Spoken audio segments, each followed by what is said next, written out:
belakangan ini banyak banget yang bahas tentang ChatGPT, BART, DALL-E, ya atau secara umumnya AI atau Artificial Intelligence.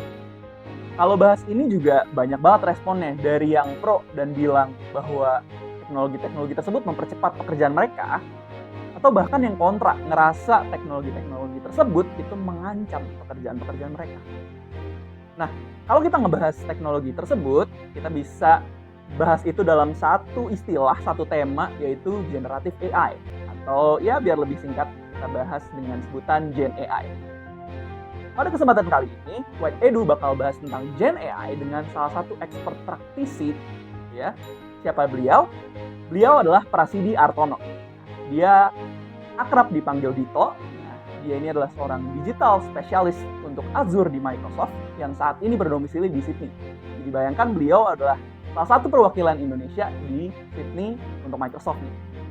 Nah, beliau juga punya gelar MBA dari Purdue University dan juga pengalaman kerja di Gojek dan juga Unilever. Nah, kita bakal bahas lebih lanjut bareng Mas Dito tentang apa itu Gen AI, apa itu AI secara umum, dan juga ya pro kontranya dari Gen AI ini sendiri. Pengen tahu lebih lanjut? Yuk langsung kita bahas sama Mas Dito. Hai Mas Dito, halo. Halo. Selamat pagi nih kalau di sini. Di Mas Dito gimana nih? Jamnya gimana? Selamat siang, habis makan siang di sini. Saya base Ada di perbedaan jam ya?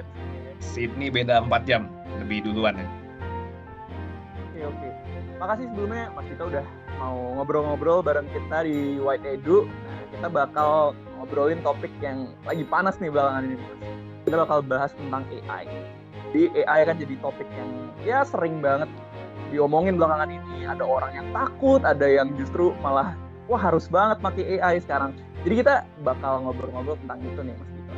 Nah, mungkin dari Mas Dito sendiri nih sebagai expert, mungkin mau ceritain sedikit gak tentang ya beberapa jenis AI yang saat ini ada di dunia dan dunia industri mungkin?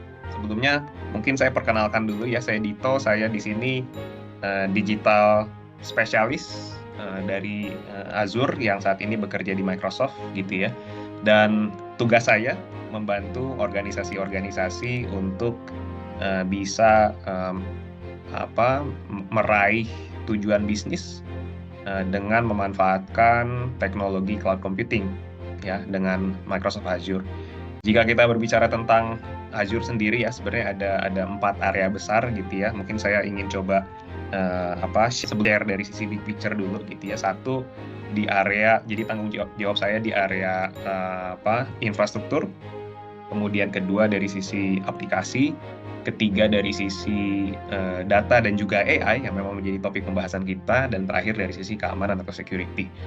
Nah, tadi dari Mas Adia sharing ke bagaimana generatif AI saat ini gitu ya perkembangannya. Jadi mungkin kita coba share ya bagaimana generatif AI bisa berkembang sepesat ini gitu ya. Nah, kita mulai dari definisi dari Gen AI dulu ya. Gen AI merupakan singkatan dari generative artificial intelligence. Jadi generative AI merupakan cabang dari kecerdasan buatan atau AI yang memang fungsinya adalah untuk membuat bagaimana sistem itu bisa menghasilkan sesuatu yang baru atau konten baru. Seperti misalnya membuat konten gambar, konten teks, audio, bahkan musik gitu ya, yang memang cara bekerjanya mirip dengan cara bagaimana manusia berkreasi.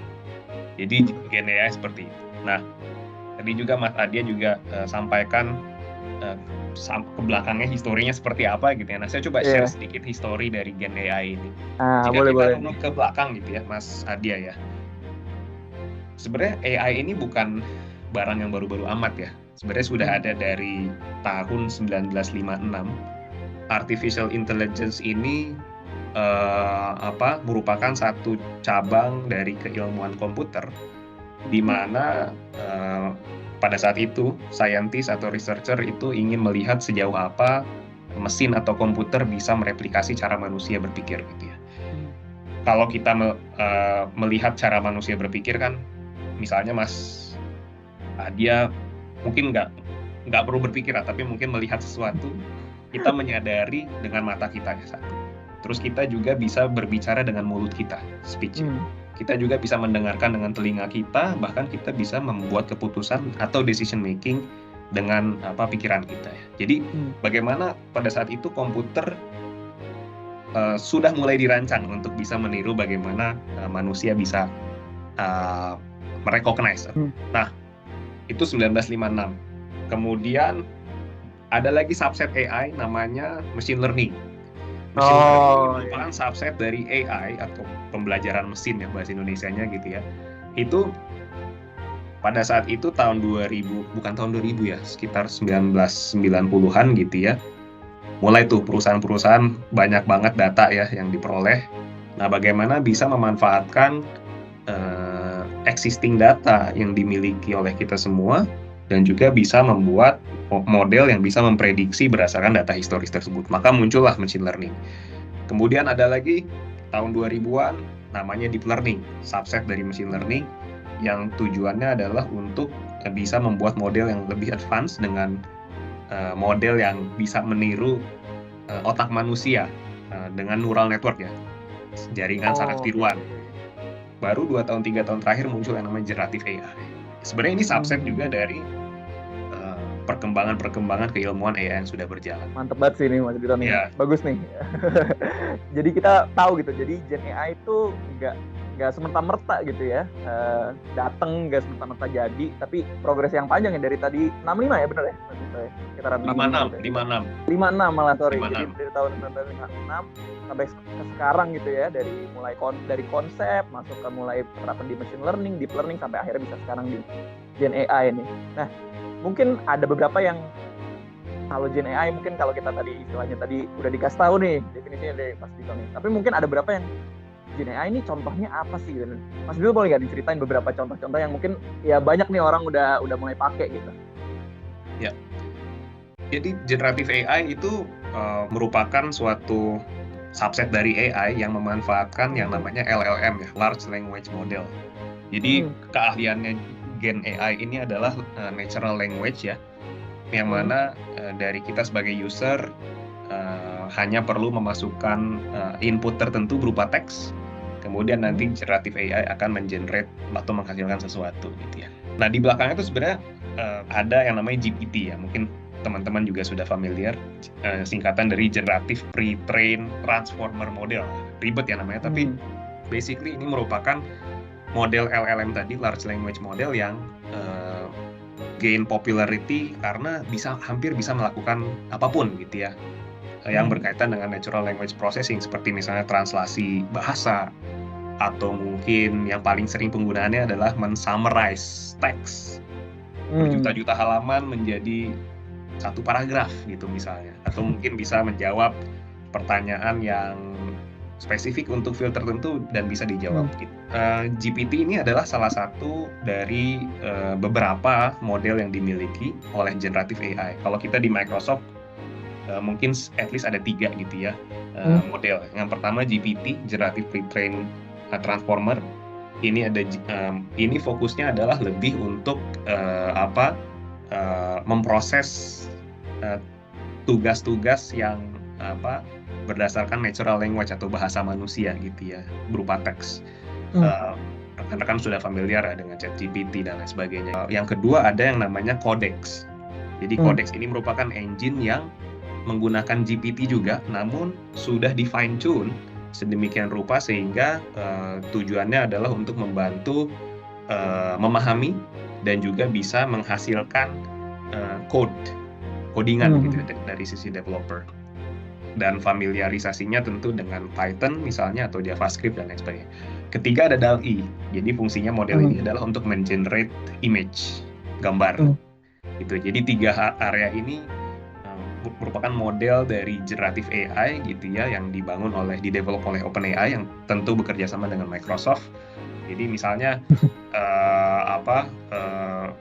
konten kreatif misalnya yang zaman dulu mungkin membutuhkan waktu 2 jam 3 jam untuk men-generate image, sekarang hanya dengan DALL-E engine di belakangnya 5 menit nggak sampai sudah jadi gitu ya, dan kita bisa lebih cepat, lebih produktif. Oke. Makasih nih Mas udah nyeritain nih contoh-contohnya gitu kan ya. Mungkin tadi menarik nyebutin tentang ya salah satunya nih jadi membantu gitu ya. Generatif AI ini salah satu tools yang membantu untuk pekerjaan saat ini di berbagai industri, berbagai role juga. Nah, tapi seru kalau kita ngomongin tentang AI dan terutama spesifiknya Gen AI itu tentang pro kontra. Iya memang pro-nya kan ada percepatan di situ, ada peningkatan produktivitas, tapi ada juga orang-orang yang kontra terhadap itu, jadinya ngerasa wah hak intelektualnya bisa-bisa dibikin-bikin nih, bikinan komputer diakuin diri sendiri dan segala macam, atau orang justru jadi males nih karena ya udah nggak mau mikir lagi, udah suruh Gen AI aja yang mikir. Kalau tanggapan dari Mas Dito sendiri nih, apa sih pro kontra dari Gen AI itu sendiri? Pertanyaan bagus. Kami di Microsoft melihat bahwa generatif AI, kami adalah strong proponen atau pendukung, mungkin yang paling kenceng gitu ya. Kita mendukung perkembangan AI. Ibaratnya ini seperti pada zaman-zaman peradaban manusia baru ketemu mesin uap misalnya, atau enggak ketemu komputer, ketemu internet, atau ketemu mobil bahkan. Kita tidak mungkin melarang mobil tersebut, namun kita meregulasi dan juga memanfaatkan yang baiknya gitu ya. Nah, sama seperti generatif AI, sebenarnya baik sekali, namun jika digunakan dengan bertanggung jawab, itu tentu bisa menimbulkan manfaat yang lebih tinggi. Nah, sebagai contoh, dari sisi positifnya gitu ya, kebetulan saya membantu beberapa perusahaan, tentu implementasi generatif AI ini menjadi hal yang banyak keuntungannya. Sebagai contoh, ketika kita semua ada komplain terkait misalnya internet di rumah, atau komplain terkait apapun lah, listrik padam dan sebagainya, biasanya customer service itu membutuhkan waktu yang lama untuk bisa misalnya kita call let's say 10 menit, 15 menit, dan untuk mendapatkan summary dari hasil call tersebut membutuhkan waktu 15 menit lagi untuk mereview apa sih intent atau problemnya apa dan kira-kira pemecahan resolusinya apa gitu ya. Nah, dengan generatif AI nanti saya coba contohkan gitu ya bagaimana Microsoft bekerja dengan beberapa perusahaan untuk bisa mereduksi waktu yang dibutuhkan untuk bisa solving that problem atau issue dari customer support. Atau mungkin seorang sales itu membutuhkan waktu yang tidak cukup sebentar ya untuk bisa mendraft email, sending that email ke prospek customers itu tentu membutuhkan waktu yang nggak sebentar gitu dan banyak sekali gitu ya. Dan dengan AI itu tentu bisa membantu untuk drafting emails dan lebih cepat gitu ya. Jadi banyak sekali benefit gitu ya. Namun tentu dari sisi cons atau negatifnya tentu ada ya beberapa pihak yang mungkin menggunakan untuk copyright misalnya gitu ya. Namun tentu hal itu bisa di-tackle dengan regulasi, policy, kebijakan, dan juga bahkan di Microsoft kita ada yang namanya responsible AI, bagaimana kita juga meyakinkan bahwa prompt atau input yang digunakan itu tidak digunakan yang macam-macam. Jadi memang selama ada policy yang baik, maka tentu hal-hal yang negatif tersebut harusnya tidak terjadi. Kami meyakinkan itu. Jadi don't worry gitu ya, generatif AI tidak akan menggantikan pekerja, namun pekerja yang menggunakan generatif AI akan menggantikan pekerja yang tidak menggunakan generatif AI. Oh, menarik. Oke Mas, mungkin satu lagi, mungkin terakhir bisa nggak kasih tips untuk bisa beradaptasi dengan dunia yang sekarang udah marak banget sama Gen AI, biar kita bisa nih manfaatin prosnya sebanyak mungkin, tapi mencegah juga nih konsnya biar kita nggak kena banget nih. Gimana sih Mas? Ya, banyak sekali cara gitu ya untuk mendalami generatif AI. Di Microsoft kita ada beberapa sertifikasi AI yang mungkin bisa rekan-rekan ambil juga, dan di situ ada learning path, jalur pembelajaran yang menceritakan secara spesifik terkait generatif AI, mungkin bisa diambil juga sertifikasinya. Cara kedua adalah mencoba mulai hal-hal yang kecil dulu ya, dalam bekerja menggunakan AI dalam kehidupan sehari-hari, misalnya mulai mengirim email, minta dibantu untuk Copilot untuk bisa drafting that email gitu ya. Kemudian untuk membuat dokumen, mungkin bisa menanya Copilot yang ada di Word misalnya, atau mungkin sebelum meeting gitu ya bisa mencoba Copilot yang ada di Microsoft Teams untuk bisa memahami kira-kira meeting sebelumnya summary-nya apa ya. Itu mungkin bisa dicoba ya, hal-hal yang kecil dulu supaya rekan-rekan bisa familiar. Mungkin itu ya tipsnya. Oke. Jadi start small, nanti lama-lama ya biar bisa tetap adjust sama teknologi. Gitu ya Mas ya? Betul. Oke, thank you nih Mas sudah mau ya tanya jawab nih ya dengan kita.